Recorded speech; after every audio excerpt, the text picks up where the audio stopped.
going on, guys? It's Will with Military Lawn Cuts, and in today's video we're going to be talking about how to increase profits into your lawn and landscape business.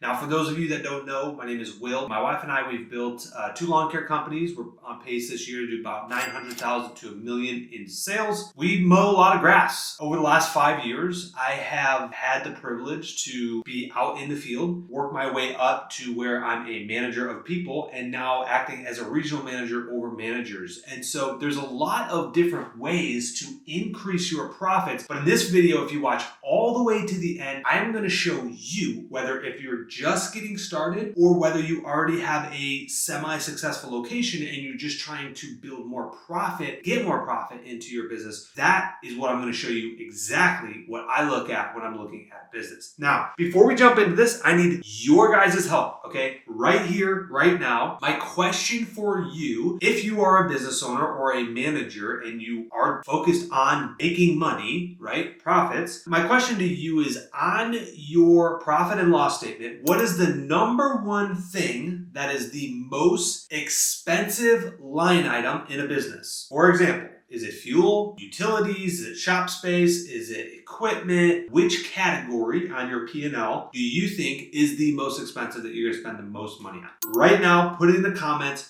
Pause this video. Don't move forward until you put it in the comments because we're going to come back to this here in a second. All right, so let's review your answer now. If you said equipment, you are wrong because that was my guess when somebody asked me the first time. I'm like, oh man, I'm buying trucks, I'm buying mowers, I'm buying all this equipment. It's like thousands and thousands of dollars. That's got to be the most expensive thing that I pay for in the business. But I was wrong. The most expensive line item under P&L is labor, wages, paying people to do the work. And if you're like me, you want to build a business that ideally one day runs without you. You don't always want to be the one that's pushing the mower. There's nothing wrong with that. But if you get hurt or injured, how are you going to support your family? You can't. So it's good to have other people to be able to rely on to do the work. So if labor is our biggest focus, then why do I see so many business owners, myself included, falling into this trap of trying to save pennies on insurance and all of these other little categories and fuel costs and getting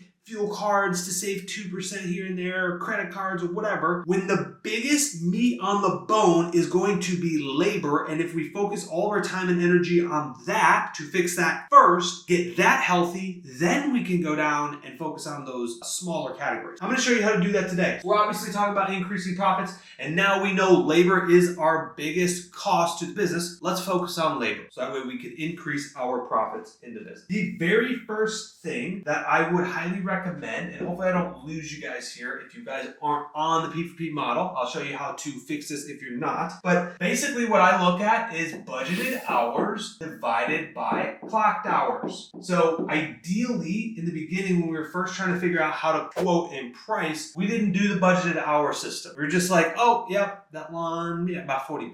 Yeah, we'll do that. But we didn't know how long that exact lawn actually takes. You should track your time on every single property. Every time, whether it's you or your crews, they should be clocking into the job and clocking out. Why? So you can gather that data and say, hey, that lawn right there, I know takes 30 minutes. If it's a faster crew, might take them 25 minutes. If it's a little bit of our slower crew, might be 35 minutes. But on average, that lawn right there will take 30 minutes. Obviously, if it's hotter, it might take a little longer. If it's cool, it'll be a little bit quicker. All we want is the average. So if we know that that is 30 minutes, that's our budgeted time, what you want to do is add those up on your route and divide that by your clocked hours, and that will get you your labor efficiency. Now, what this does is it tells you how profitable you are going to really be, because if you have anything below 60%, you're not making any money.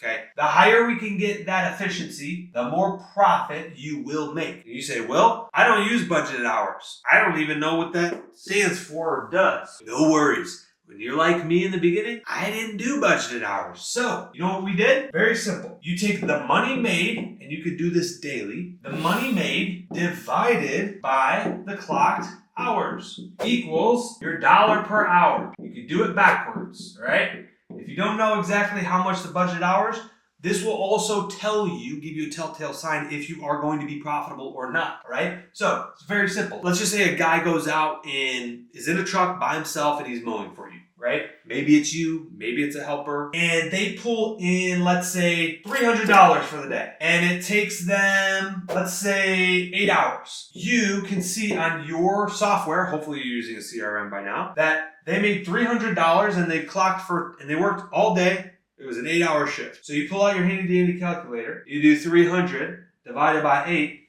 gets you $37.50. Guys, guess what? I can tell you right now, unless you don't have any insurance or any shop space, you're not making any money on that. You need to be at least making $1 per minute. At least. Even if you're operating out of your house when you have zero expenses. But like to pay for fuel and labor, you have to make at least $1 per hour. Ideally, more than that. We do 80 an hour. That gives us a good cushion of margin to where we're making decent profit. At $37.50 per hour, you're not making any money on that. This is a telltale sign of things that you can do here to do a temperature check on your crews. And I would do it every day. Every day. And if they're doing this, if they're underperforming significantly or your labor efficiency is very, very low, how do we fix that? How do you sit down and look at your routes and your crews and your services and your pricing and fix this? That's what we're going to talk about right now. Okay, we've identified there's a problem. You've been tracking it daily, or you look at the bank account and there's no money. How do we increase profits? These are the 7 things that I look at when I'm looking into a business. Number 1, I look at the employees' pace. Most of the time, it's the team members not moving with a purpose. Most of the time, they're not money motivated. They don't want to get through the routes quickly. They're on an hourly mindset. Most of the time, it's employees' pace. What I have found is when I have a hard, difficult conversation and I look at the numbers and I say, hey, we're basically losing money each day. We need to pick the pace up. All of a sudden, there's a little bit more pit step in their walk. Otherwise, it's like, dude, it doesn't make sense to continue to have you work here. Having a more difficult conversation, or maybe it's you. We gotta pick that pace up, all right? Employees' pace most of the time could be an indicator, a leading indicator in the beginning. But let's just say, okay, employees' pace is good. You've had a conversation with them. What's the next thing, Will? Number 2, I'm going to look at is route density. Route density is a key indicator. Why? I was sitting down with my GM this week and we were looking at his route density. He had a really low efficiency score and I'm like, okay, we need to look deeper into this because this is a problem. How do we fix this? And we found out that in his route, there's one property that's a 25-minute drive out that him and his helper has to drive out there. That's 25-minute downtime waste for 2 people. That's 50 minutes of waste going there and 50 minutes of waste driving back. That's almost 2 hours of waste in his day because of route density. Do we need to get rid of that far property? Probably. Route density is the big key. Let's say, Will, we go through the route density. Everything is like close together. Everything's good. Number 3, next thing I'm going to look at is the equipment. Do we have the most efficient equipment to use to make the most money? It's not always about changing equipment. Like people are like, oh man, I need a 32-inch stand on. It'll be faster. No, it's not. We mow 2,000 to 3,000 turf square feet lots. You'd be doing more turning than you would actually striping if we had a ride-on. So for everybody who tells me, dude, you need a ride-on, I'm telling you, push mowers, man, it's faster. It's faster. But what I would say is, could we have 2 mowers to where one guy starts in the front and the other guy starts in the back and they both mow? Or could we have 2 blowers? If you get done with the property and you're waiting around for the other guy to still blow the back, grass in the porches and things like that. If we had another blower on there, could you help him and speed it up? So I look at the equipment, but let's just say, Will, the equipment is good, the route density is good, and the employee's pace is all good. Then what? What do we look at? Very simple. Shop location, all right? We're trying to fix the biggest problem in our business, which is typically labor. How do we cut this down? We look at the shop location. How much time is it going to take to get to the route in the beginning and end of the day. If it's a 25, 30-minute drive out and you have to do that twice a day, that's 1 hour. And guess what? If there's 2 employees in the truck, you can double that. Now there's all of a sudden 2 full hours of waste in their day because of the shop location. Do we need to relocate our storage unit or shop location or house or whatever? Storage units are a great option. They're very cheap. You can plant that place there and be like, hey, this is where we're going to start. And it could be literally across the street from your neighborhoods that you service, a lot of your grouping. That will significantly help.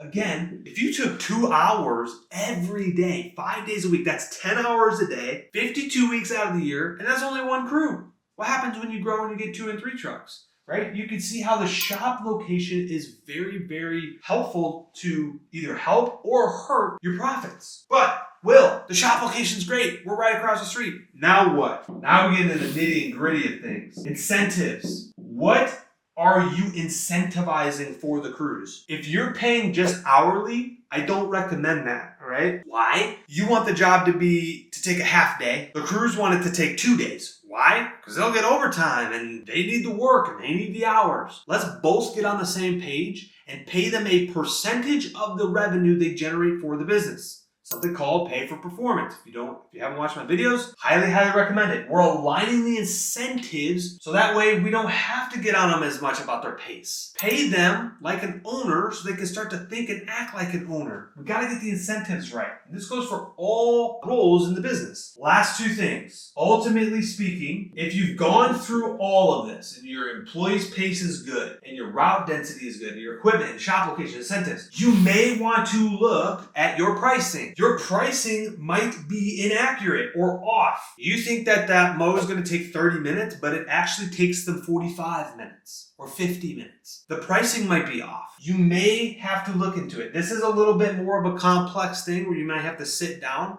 but make sure you're tracking yourself on every single property, every single visit. We need to track that data. Look at it over literally a year because the seasons change too. In the springtime, it's nice and cool. The guys fly through the properties. But when it's 100 degrees in Texas, they're not moving like they do when it's 70 degrees and cloudy and breezy. But we just need that average. So the price, this is a big indicator. Final thing, if you've gone through all of this, and again, this is to increase profits. I guarantee you, if you really thoroughly look through this, you'll be able to see where your profits are going. And a lot of times it's to labor because that's our biggest line item expense. At the end of the day, if you've gone through all of this and you've done everything you possibly can as an owner, as a manager, as a leader, as a coworker, it might be because of the people on the team. You may just need new people. At the end of the day, what we're doing here is we mow lawns, okay? It's not rocket science. We're not Elon Musk. We're not building the new Cybertruck. We're not engineering the new rocket that goes to Mars. We're literally mowing lawns and doing landscape. If